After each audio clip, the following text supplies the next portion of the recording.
อยากพักเอาก่อนเลยจ้ะ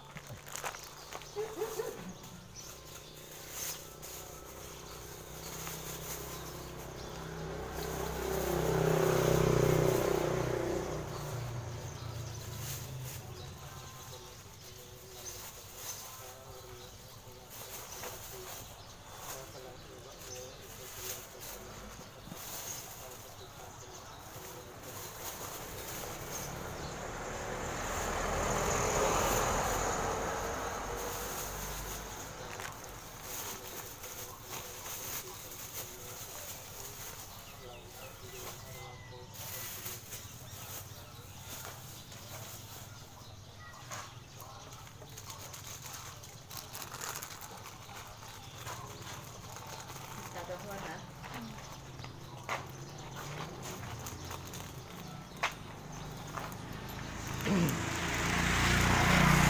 วันนี้ก็เป็นวันเรียนเจียงใหม่วันหนึ่งนะการมาลองซ้อมจังเรียนเจียงปีใหม่ใกล้มาส่งปีใหม่ใกล้ค่ะเนาะกุกคน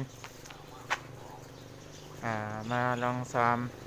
เหตุการณ์ผู้โศกการอ้อยเกาะอ้อยเสกสะดวกอะไรหันอะไรยินคลิปวิดีโอในก็เชิญต่อสาธุอนุโมทนาบุคคลนะมาทางปางเลยอ๋อ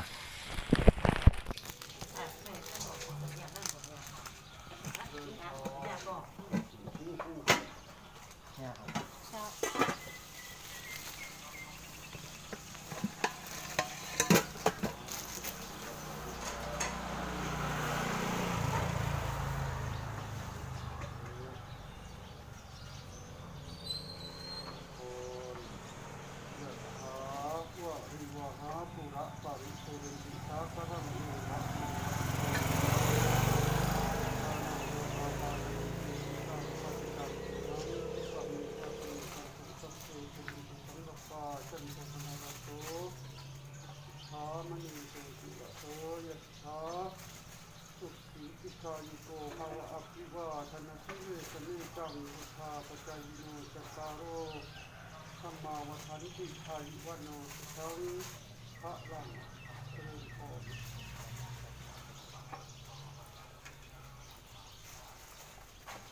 Hello morning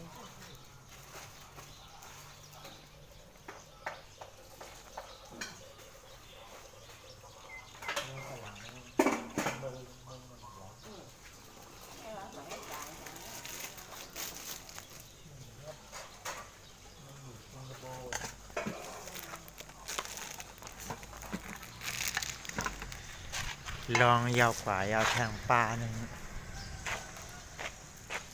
อันวัดหัวหน้าเมื่อครับเนี่ยไปลองกันแนวเลยว่าจะมาใช่